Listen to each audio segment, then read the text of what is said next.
Kui nüüd paneeldiskussiooni juurde, see on pealkirjastatud meil täna tegelikult inspireeritunagi Karri ettekandest ja Karri mõtetest. Ja pealkirjaks on sellele pandud üsna intrigeeriv küsimus, milline peaks olema kohaliku omavalitsuse haridusportfell. Me oleme täna tegelikult keerelnud päris palju ümber tõesti sellise palava pudru, rääkinud ikka sellest kohalikust tasandist, kohalikust omavalitsusest, kes on päris palju tähelepanu saanud, sellest, mis on tehtust, kuhu on need suunad meid pigem viimas just kohaliku tasandi vaatest. Ja kui nüüd mõelda portfelli peale, siis natukene uurisin ka, et mida see portfell iseenesest siis tähendab. Ja sõna tõlgendus andis välja mulle sellise kirjelduse, et tegemist on suhteliselt õhukese, nelinurkse sangaga, mapiga või kotiga, kuhu võib panna pabereid, aga ka raamatuid. Ta on tavaliselt valmistatud nahast või tekstiilist. Meile võiks see tähendada seda, et see on midagi püsivat. Päris selline ühekordne lugu see ei ole. Minu ettepanek ongi vaadelda tänast paneeldiskussiooni läbi selle portfelli mõiste, ehk et midagi, mis koondab endas olulisema, rohkemat kui mahutab mapp, aga ehk kokkuvõtlikumalt kui päris raamatu riiulisse mahub. See kõige olulisem, mis peab olema alati kaasas, kui kohaliku hariduselu edendada ja korraldada. Ja me võtamegi fookusesse tõesti selle kohaliku omavalitsuse hariduse üldised printsiibid. Me ei jõua siin minna väga spetsiifiliselt, väga detaili erinevate vaadetega. Ja kuigi me teame, et alus- ja üldharidus on kahtlematult see, millega täna juba tegeletakse, siis siin paneelis me püüame võib-olla venitada neid piire natukene laiemaks ja käsitleda ja vaadata õppimist erinevate sihtrühmade ja erinevate siis tegevuste vaatest. Nii et tegelikult portfelli me võime panna küll kitsakaid mappe ja tegelikult võime ka raamatuid panna. Välimus sellest väga ei muutu, sisu ja sisukus aga küll. Nii ja mul on hea meel öelda nüüd tere tulemast meie kõigile panelistidele. Meie 3 panelisti on siin meiega ja Moonika Sarapuu on liitunud meiega virtuaalselt Saaremaalt.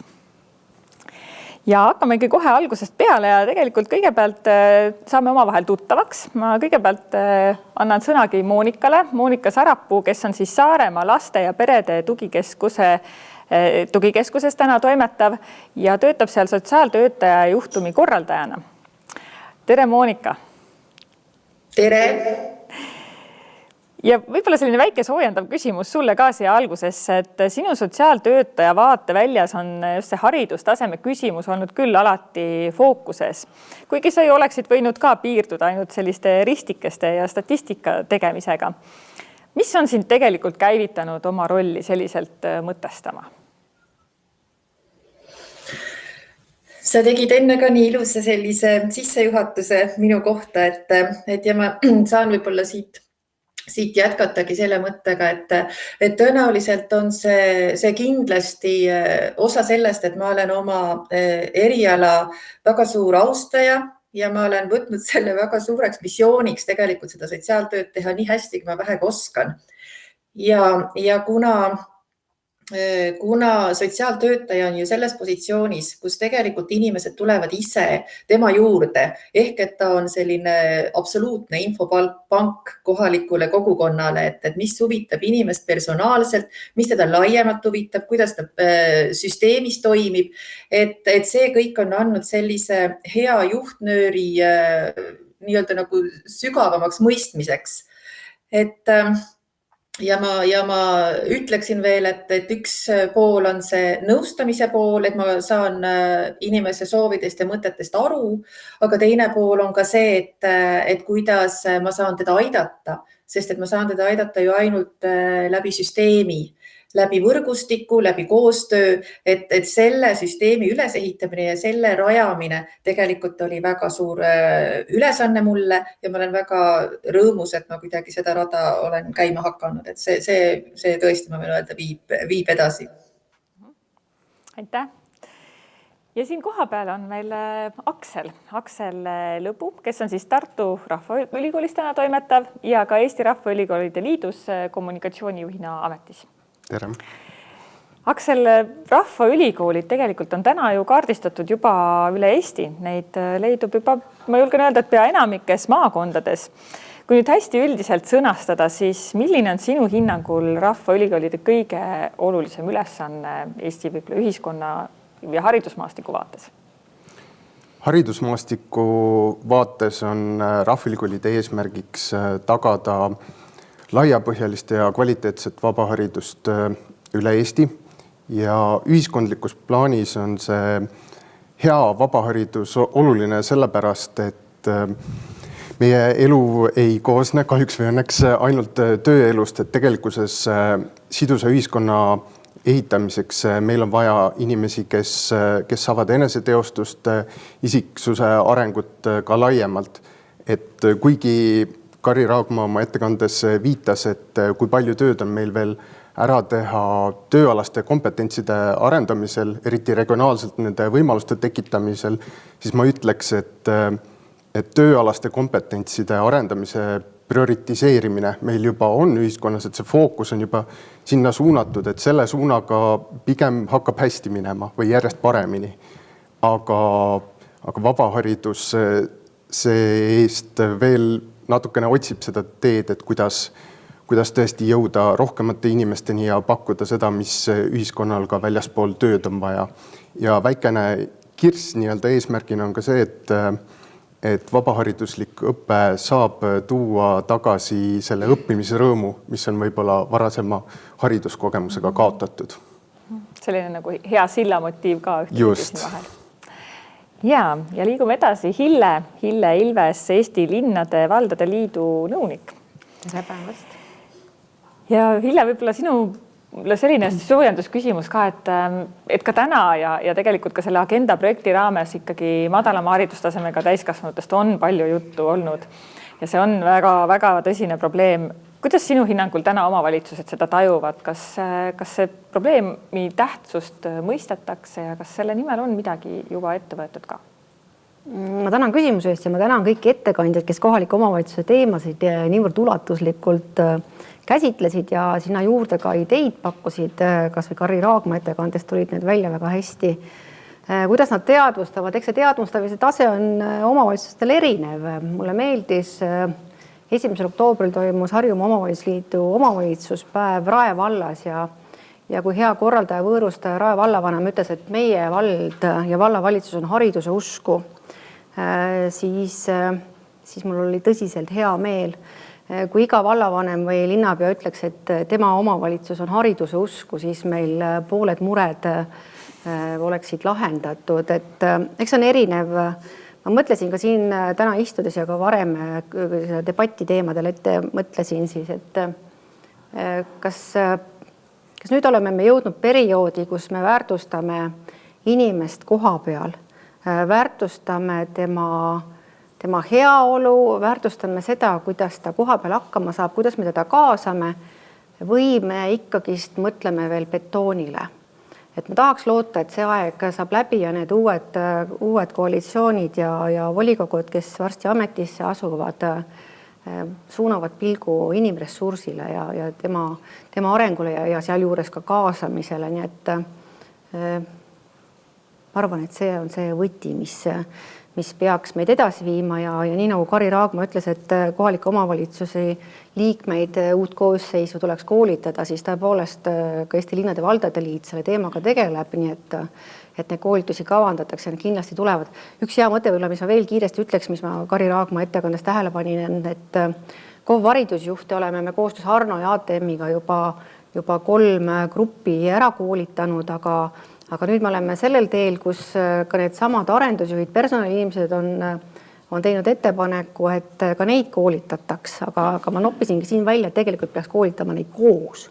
Et siit hea mõte kõrva taha panna ja edasi arendada, nii et koostöö on see võti ja loodan, et see aeg, kus naaber omavalitsuse juhid üksteselt mõõtu võtavad ja vaatavad, kes paremini hakkama saab ja kuidas uhkem välja näha, et see aeg on möödas ja koostöö sõna tuleb ka reaalselt mängu. Aitäh!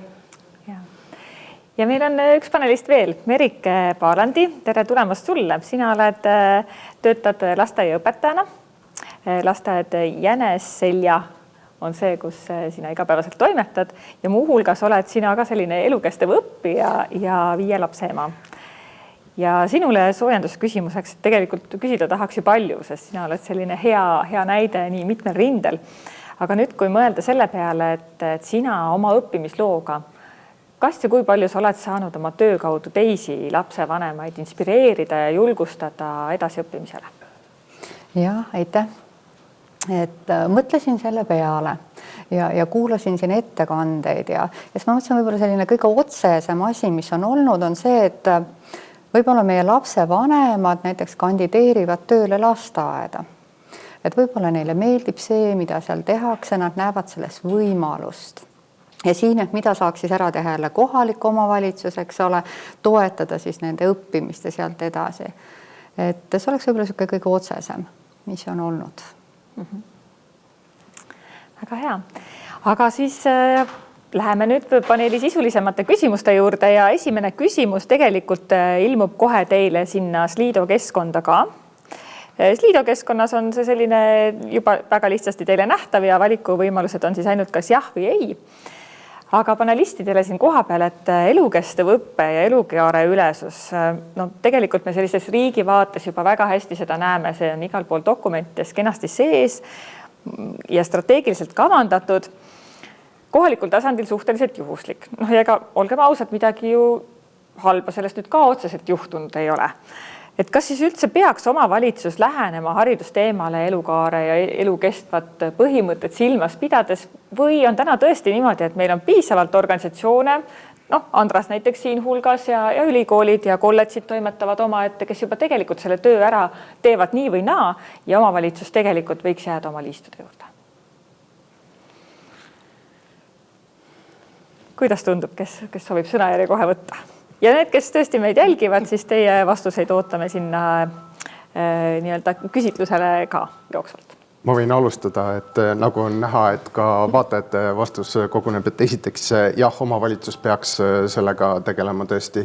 Ja kui nüüd täpsustada, et tõesti meil on palju organisatsioone, kes tegelevad teatud hariduse ja haridusmaastiku küsimustega, aga tegelikkuses ei ole ühte sellist organisatsiooni, kes koondaks täielikult seda elukaare ülest hariduse vaadet koos kõikide haridusliikidega, et mis ongi äärmiselt keeruline ülesanne teha riiklikul tasandil, et loomulikult ministeeriumis nende teemadega tegeletakse, aga kui me räägime sellisest nii-öelda esindamisest, siis tegelikkuses omavalitsuse tasandil see võib natukene isegi lihtsam olla, et see peab lähtuma suuremast üldpildist, aga siin on võimalik väga hästi kaardistada siis ja mitte ainult omavalitsuse, vaid ka maakondlike omavalitsuste liitude tasandil, et teha need kaardistused, panna see pilt kokku, ära märkida, millised pakkujad on, kus nad on, mis on nende arengupotentsiaal ka,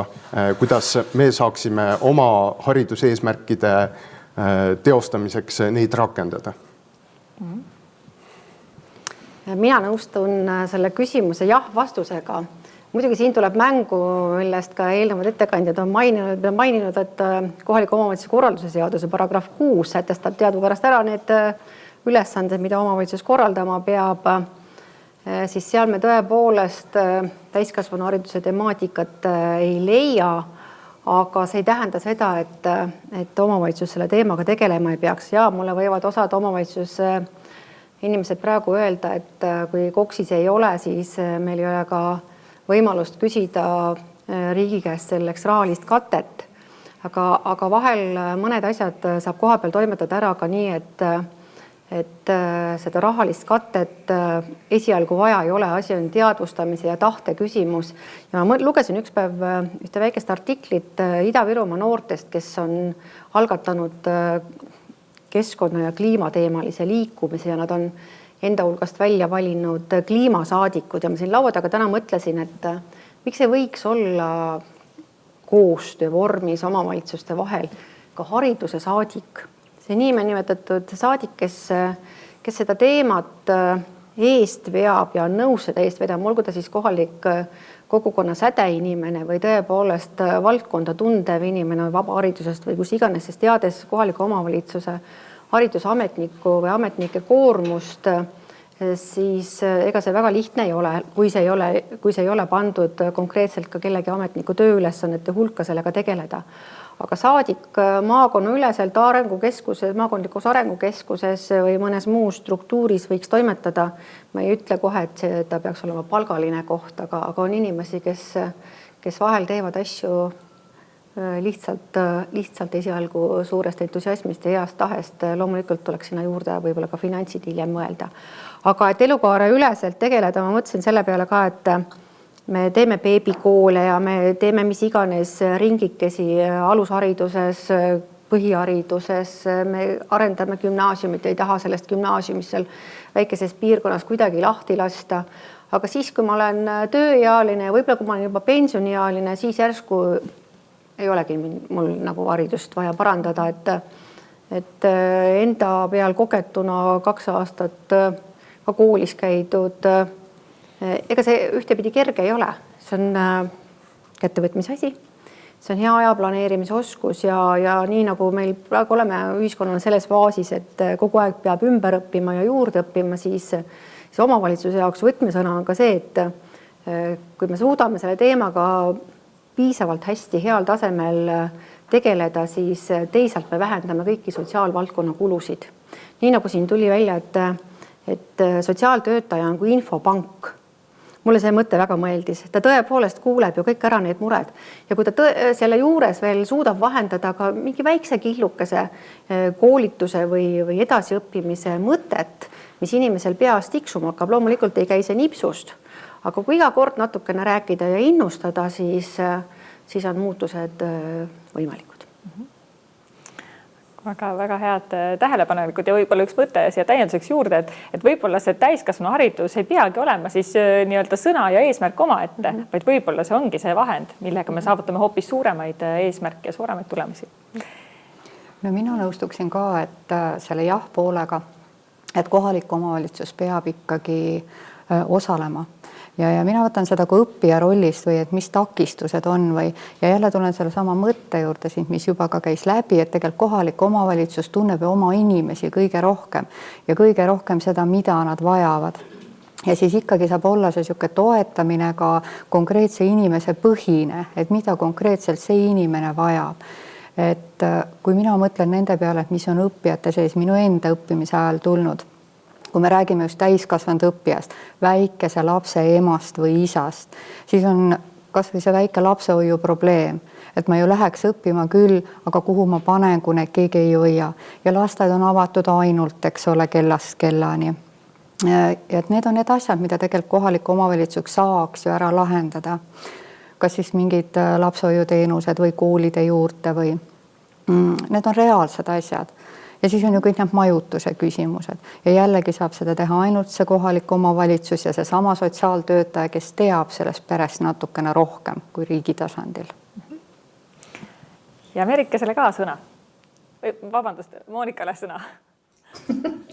Ja ma nii väga toetan tegelikult neid mõtteid, mis olid, et absoluutselt kohalikul omavalitsusel on oma ülioluline roll selles, aga samas ma pooldan ka seda rolli selgust, et mis on kellegi ülesanne vastutada ja osaleda siis teatud arengutes. Et kohalik omavalitsus ei ole võib-olla kõikides asjades koksis seal nimetatud, et kuidas täiskasvanu haridust toetada, aga samas on väga palju valdkondi nimetatud, mis on tema kohustused, mida ta peab tegema ja täpselt need samad ongi, et kuidas tagada seda, et inimene, kellel on vaja lapsehoiuteenust, saaks lapsehoiuteenuse, et tal on vaja transporti juurdepääsuks, tal on see transport. Puuetega inimestel on ligipääs hoonetesse, on hoolduskoormusega inimesel on hooldaja tagatud.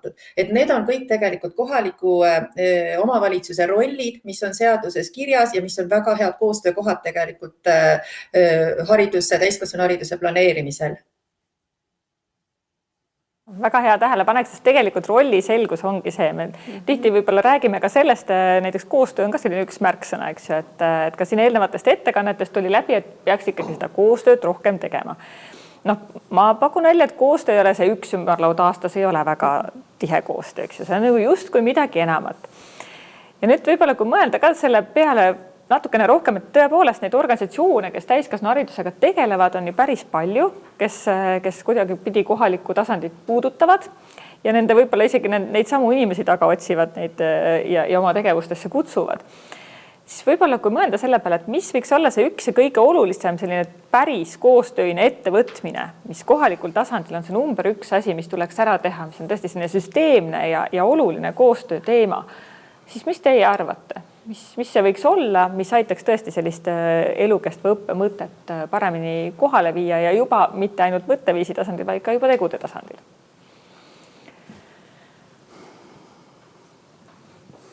Kui omavalitsuse sees jõutakse tõdemusele, et inimressurss on väärtus ja inimese haridus ja areng on väärtus, siis see on juba väga suur võti.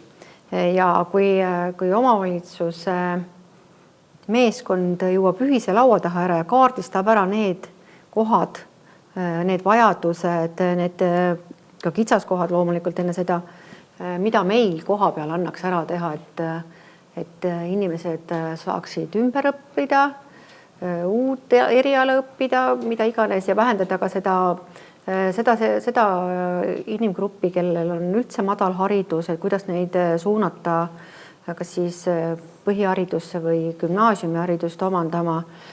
Ja kui see kaart on laua peal, siis sealt edasi toimetada ja planeerida, mitte et arengukavasse kirjutada küll toredad tegevused, aga 0 eurot tegevuskuludeks ei ole väga suur edasiviiv mõte. Et olen ka mina arengukavasid lugenud, et üldse hariduse ja täiskasvanuhariduse vaatest. Hariduse arengukava ei ole omavalitsusel eraldi kohustuslik, aga kui ta on üldises arengukavas ja strateegilistes dokumentides sees, olgu siis eelarvestrateegia, siis on juba suur samm edasi. Nii, aga siis veel mõtteid nende koostööiste tegevuste kohta, mis oleks see üks ja kõige olulisem, millest tuleks kindlasti pihta hakata? No mina võib-olla mõtlen siis, et me räägime täiskasvanust õppijast, eks ole, et siin on ka, et kas ma olen siis täitsa ilma hariduseta ja peaksin jätkama kusagilt altpoolt või see, et ma tahan ennast ümber õppida. Ja siit võiks võib-olla minna ka juba sinna ennetusse, et miks siis näiteks ei ole täiskasvanud inimesel haridust, kas siis seda põhiharidust. Ja siin on jälle väga hea, nagu Monika ütles, et tegelikult see sotsiaaltöö, ja kui me ütleme nendele noortele, et sa ei tahagi õppida, no sa ei peagi praegu ja siis sotsiaalis makstakse sinule kõik sinu vajadused kinni, sinu elamised, sinu söögirahad ja noor ei tunne, et ta peaks pingutama, sest sellel ajahetkel, kui ta on seal teismeline või peaks õppima, on tal hoopis teised huvid, mõtted või tegevused. Et selle koha pealt mulle väga meeldib Monika, et ta on võtnud südame asjaks. Ja kui ma mõtlen, et Pärnu linna tasandil võiks ka see niimoodi olla, et siis juba tekiks vähem neid täiskasvanuid, kellel ikkagi puudub see põhiharidus. Niisugune ennetus. Ja, väga oluline teema. Nagu me tänase päeva ettekannete pealt oleme näinud, et miks seda ühte asja sõnastada nii raske on see, et tegelikkuses meie omavalitsused on nii erinevates punktides nende näidete baasil, et kes on juba jõudnud selle seada strateegilise eesmärgina, kellel on see sõnakõlksu tasandil veel, kes reaalselt juba tegutsevad, et seetõttu see vastav üks tegevuse soovitus peab ka sellest lähtuma, et mis tasandil ollakse, et ma nõustun sellega, et see on juba esimene suur samm, et kui me saame selle strateegilisse vaatesse sisse, et me hakkame ka mõtlema selle läbi ja tõesti omavalitsuse toimimises on väga raske argumenteerida, kui see ei ole strateegilisse vaatesse juba kaasatud. Et hiljem sinna seda täiskasvanuhariduse tähelepanu tuua juurde on nagu keerulisem. Ja muidugi, kes on juba selle strateegilise vaateni jõudnud, siis seesama nõustun jällegi, et nüüd juba kaardistada ära, mis meil on omavalitsuses, mis meil on naaberomavalitsustes, kus me saame koostööd teha nendes asjades ja siis reaalselt juba välja selgitada, kas me näeme piirkondlikult mingeid väga selgeid vajadusi. Et siin näitena kahest tasandist, et nii riiklikust kui siis omavalitsuse tasandist, et sel sügissemestril Haridus- ja Teadusministeeriumi toel viib Eesti Rahvaülikoolide Liit lapsevanemate koolitusi, sellepärast et koroonakriisi jooksul on näha olnud, et on hädas nii lapsevanemad, on distantsõpe tekitanud noortele endile palju probleeme ja et mingitki leevendust sellele anda. Samamoodi kohalikul tasandil nägi ka Tartu linn vajadust, et meil on esiteks vaja nii lapsevanematele, meil on vaja täiskasvanutele endile nende meeleolulanguse või ärevusega tegelemiseks natukenegi nõustavaid koolitusi. Meil on vaja vanemaealistele, et nemad nüüd järsult veelgi digitaalsemaks muutunud maailmas saaksid hakkama või et nad ei tunneks ennast nii üksildasena. Et see on praktilised näited sellest, et kui meil on olemas juba natukene seda strateegilist vaadet, meil on olemas arusaam, mis meil on omavalitsuses olemas ja siis me juba näeme, et meil on konkreetne vajadus, mida saab nende hariduspakkujatega lahendada. Väga head näited tegelikult, kuidas tõepoolest kiiresti ja operatiivselt reageerida ilma ise konkreetset süsteemi üles ehitamata, vaid tõepoolest kasutada olemasolevat. Moonikale ka sõna. Ja ma täiendaksin siit omalt poolt, et üks väga-väga tähtis samm on valdkondade ülese meeskonnatöö moodustamine või kus toimub selle jätkumine. Ehk et meil on ju palju arengudokumente tõepoolest ja teinekord need arengudokumendid on sellised tunnel-arengukavad ehk et nad piirduvad ühe valdkonnaga, neid ei ole koostatud seostatult, et võimalik esimene praktiline samm oleks võib-olla siis üle vaadata need arengukavad, et kus on ühisosa. Et kui näiteks hariduse arengukavas on see, et vähendada seal koolist väljalangemist ja sotsiaali arengukavas on võib-olla toetada vanemaharidust, et see on kindlasti ju üksteisega seotud, et need kohad, mis on punases, need kuidagi juba praegu ära tabada olemasolevate arengukavade järgi ja võt sealt siis juba äkki selliseid konkreetsemaid samme edasi planeerida. Et mis oleks nagu reaalselt kohe teostatav, ma nagu mõtlen. Ja just, et saaks ka selle eduelamuse kiiresti kätte, et see päriselt toimib ja seda päriselt on vaja. Vaatame vahepeal meie küsitluste tulemust ka, et tõepoolest siin väga hästi on, ma arvan, selle looga, et selline üsna ühekülgne tulemus. Et muidugi osalejad ju ka teadsid, et nende meilid on kogutud ja me tegelikult teame, kes ei vastab, nii et väga kenasti on kõik seda elukaare ülest lähenemist pooldanud.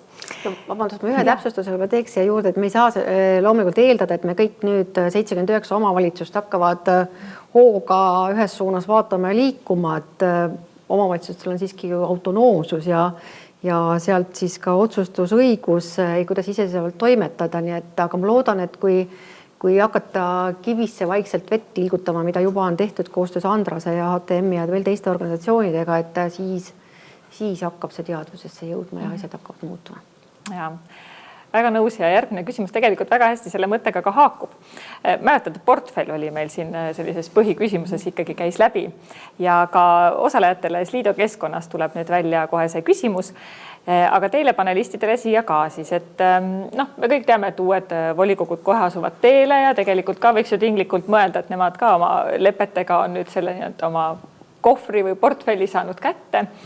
Kui teil oleks võimalik nüüd panna sinna sisse üks siis kas mõni uuring või mõni raamat, ehk siis tõlkena võib-olla ka mõni oluline teadmine, väärtus, mõte, siis millist sõnumit see võiks neile edastada? Milline oleks kõige tähtsam, mida te just hariduse vaates tahaksite neile öelda?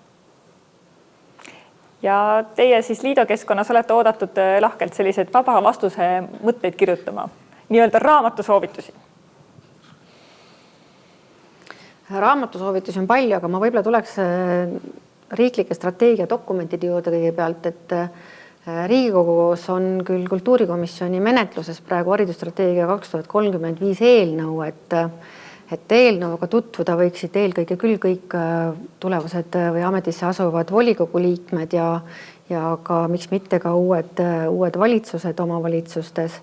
Ja teine on ka kindlasti noorsootöö arengukava, mis on vastu võetud Riigikogus, et ka see on see dokument, millega peaks kindlasti tutvuma ja loomulikult hulk igasuguseid seaduseid, mis meil Eestis kehtivad ja tavaliselt kipub olema see koht, kus ei teata, millisest allikast otsida neid teadmisi ja millele tugineda, et doktor Google on küll tore asi, aga nende põhimõtete ja põhiseadustega peaks ennast kõigepealt kurssi viima.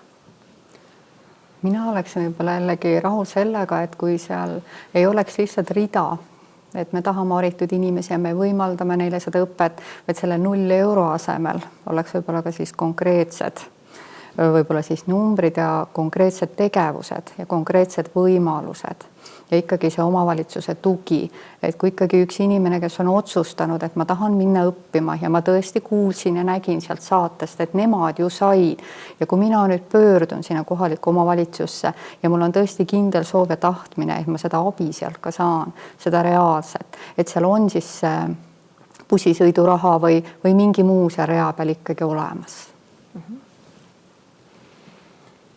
Kuna siin on väga häid juba alusmaterjale ära nimetatud, et kuidas üldse saada sellist üldist pilti neile omavalitsus inimestele, kel võib-olla seda veel ei ole, siis ma tooksin lihtsalt ühe selle mõtte, mis võiks selle paberilehekesena sinna raamatute kõrvale minna. Et sinna ma paneksin selle soovi, et oleks julgust uskuda, et ka kohaliku omavalitsuse tasandil on võimalik tuua ja luua positiivseid muutusi kogukondade arengusse ja tõesti tuua haridusellu uut värskust kohalikul tasandil. Ja siin selle nulleelarvega seostades, et poliitiliselt on üks esimesi küsimusi on see, et mis see maksab.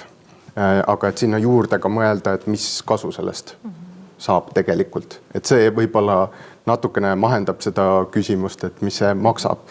Ja nagu on ka välja toodud, siis alati see ei pea tähendama, et kuskilt on vaja juurde, aga võib-olla saab olemasolevaga midagi targemini ja efektiivsemalt teha. Et mingit muutust ja uut hingamist tuua. Ja, Monika. Ja, mina paneksin sellise praktilise manuaali, et natuke psühholoogiat ka ja palju juhiseid, et kuidas teha valdkondade ülest head koostööd ja kuidas pidada lugu üksteise ametitest, et me kuidagi suudaksime seda ressurssi tekitada, sest see koostöö tegemine, see väljend on nii levinud, aga see ei ole sugugi mitte kerge, et kuidagi inimesed, kes mõtlevad ühes infoväljas, et nad ka tegelikult kuidagi seda teist osapoolt mõistaksid ja neid argumente omaks võtaksid ja selle läbi uut väärtust püüaks luua. Et see on kuidagi minu meelest selline jätkuvalt eesmärk number 1. Ja kui me nüüd vaatame, milliseid raamatusoovitusi on andnud meie vaatajad, siis me näeme sealt, et Ülo Vooglaiu raamat Elanikust kodanikuks. Väga hea soovitus. Eesti inimarengu aruanne. Oskar raportid kindlasti, mis annavad väga head sellist vaadet ja häid soovitusi. Ja siis on ka selline raamat nagu komplekssüsteemid kenasti siin viitega olemas, nii et kõigil, kellel huvi, tehke Sliidu alt küsitluste lahter lahti ja te näete sealt täpsemaid soovitusi. Väga head mõtted. Aeg on halastamatu, nagu me näeme ja me oleme jõudmas üsna selle nii-öelda paneeli juba lõpu osasse. Ja võib-olla sellise lõpu küsimusena, ega siis unistada on ju ikka hea ja ette kujutada natukene sellist tulevikku ja ma arvan, et me täna olemegi hästi kuidagi turbulentses kohas, et nagu sa Hille ka viitasid, et mitmed arengukavad on täna justkui käima lükkamas ja seda uut tuult andmas. Olukord ümber meie on hästi muutlik ja muutumas. Ja kõik need hariduse arengud seal keskel, et kui natukene visualiseerida või mõelda sellist, ütleme meie 10 aasta pärast, millise suhtumisega või hoiakuga või mille võrra rikkamana võiks see omavalitsus siis olla oma haridusportfelli mõttes? Mis seal võiks olla? Just sellist võib-olla pluss 10 aastat ette mõelda. See on vist umbes ka see aeg, mille peale tegelikult Eesti hariduse arengukava on täna koostatud. Mis seal võiks olla, mida seal täna ei ole? Tegelikult mina arvan, et seal võiks olla see, et meil ei ole enam täiskasvanuid näiteks, kellel puudub põhiharidus. Et sinna poole võiks liikuda küll. Et siis sa võid ümber õppida või lisaks õppida või töökohta vahetada, aga vähemalt see võiks olemas olla. et see on üks suur eesmärk, et me oleksime kõik vähemalt põhihariduse suudaksime kenasti omandada. Ma usun küll. Tervena elatud eluaeg pikeneb ka eestlaste hulgas ja mõeldes, et elanikkond tervikuna meil vananeb, siis me ei kaotaks seda võimalust käia tööl ja olla aktiivne nii kogukonna kui ühiskonna liige ja panustada sellesse. Ja miks mitte, ma mõtlesin nagu enda peale, et 10 aasta pärast, et ma võiks ju olla uhkelt kuskil anda mõnda kursust või õpetada omaealisi ümber või ka nooremaid, miks mitte. Et me ei häbeneks, mis on ka ma ise tunnen, et meie ühiskonna väike häda on see, et meil ei meeldi teha madalama kvalifikatsiooniga tööd, see ei ole ainult meie ühiskonna probleem ja me ei julge sellest rääkida. Et miks ma seda väidan, on see, et kui ma läksin 2 aastat tagasi Tallinna ehituskooli õppima, siis osad mu tuttavad ütlesid, kutsekooli läksid või? Et ma ise ei näinud selles küll midagi halba, et olles eelnevalt olnud õpetaja koolis ja teisi õpetanud, miks ma ei võiks nüüd ise õppida ja ei liikunud mitte kõrghariduse suunas, mis pole halb, aga tundsin, et tahan teistpidi, et me ei häbeneks seda, et me lähemegi õppime kutsekoolis ametit ja alles siis vaatame, kuhu me edasi liigume ja vaatame ka maailmas ringi, nii et seda valehäbit peaks vähem tundma. Et iga amet ja iga haridus on loomulikult väärtus. Anname Moonikale vahelduseks vahepeal ka sõna. Ja, ma täitsa olen nõus.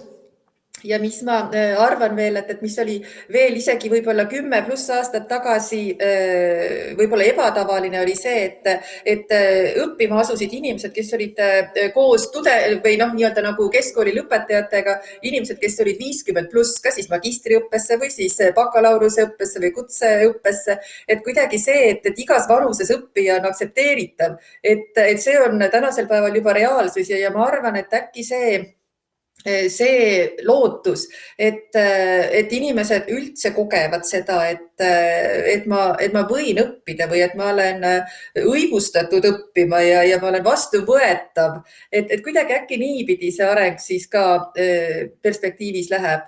Ja teise mõttena veel see täpselt 100% nõus, et põhiharidus liigume sinnapoole, et meil ei oleks enam ühtegi põhihariduseta noort inimest. Ja meil praegu, kus ma töötan, Saaremaa lasteaiaperede tugikeskus, et see on meie üks väga suur missioon koostöös koolidega ja koostöös võrgustikutööga, et see on nüüd küll see koht, mida mina tahaksin ära näha ja ära kogeda 10 aasta pärast. Väga hea, aitäh. Ja Akselile veel sõnu. Ma võttes viimasest vastusest natukene võib-olla täpsustaksin seda, et kui me praegu esitleme kõiki neid täiskasvanuna uuesti ümberõppimise või hariduse lõpetamise või lihtsalt enda täiustamise kogemusi kui midagi vau-efektiga, et siis 10 aasta pärast pigem on suhtumine selline, et vau-efekt on see inimene, kes arvab, et peale ülikooli hariduse kättesaamist kuni pensionieani, et nüüd on tal kõik õpitud. Et tõesti meie inimesed väärtustaksid seda, et maailm muutub kiiresti ja inimesed peavad seal sees järjest rohkem õppima, et ollagi täisväärtuslikud ja oskaksid kõigega kaasas käia. Suurepärane kokkuvõttev mõte tegelikult siia lõppu, millega mõelda ehk, et see, mis on täna eriline, oleks siis normaalsus. Väga hea mõte. Nii et siin me nüüd oma paneeliga oleme. Meil võib olla selline üks kiire ring lõpumõtteks, mida võib-olla tänaselt seminarilt tervikuna teie kaasa võtaksite. Tõesti selline hästi lühikene mõte igalt panelistilt siia päris lõppu veel. Minu jaoks taaskord inspireeris see saatesarja pealkiri, et õppe ei lõpe. Et kui me aeg-ajalt selle peale mõtleksime, et õppe ei lõpe, et siis ja uuriks neid võimalusi, nii nagu välja tuli, et ega me oleme kõik pendelrändajad peaaegu ja vahemaad Eestis ei ole nii suured ja tänapäeval on ju võimalikult ka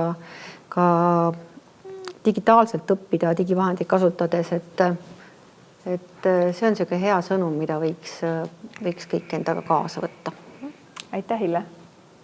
Mina tahaks seal võib-olla tõesti uskuda, et kõik on nagu võimalik, et kui ma tahan õppida, et siis tõesti see tugi tuleb ja need võimalused on siis olemas, ükskõik ka siis kusagil kutsekeskkoolis või siis Rahvaülikoolis või erinevad kursused, et kõikidel on see võimalus olemas, olenevates sinu vanusest või millestki muust. Aitäh, Merike! Monika, anname sulle sõna. Ma praktiliselt jätkan täpselt selle sama mõttega, et ma alati ka pooldan seda, et nii üksikisiku tasandil oleks need asjad teostatud, et kui keegi kuskil tunneb, et ma tahaksin oma elus muutust ja ma tahaksin midagi uut õppida või midagi uut kogeda, et see oleks ka tegelikkuses reaalsus, et ta oleks oodatud ja need võimalused tal oleksid olemas. Et see on see tegelikult ka see suur KOV-i roll, mida siis see areng nõuab.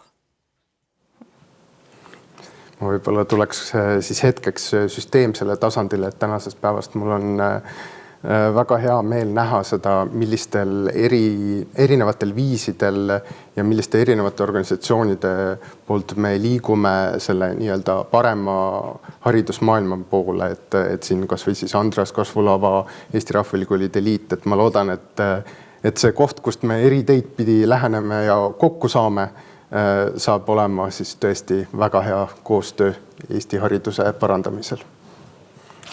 Aitäh, mina ütlen tõesti suure aitäh teile tulemast siia paneeli ja neid mõtteid ja peegeldusi haridusportfelli teemal, kui siis ka tänase nii-öelda seminari teemadel peegeldamast.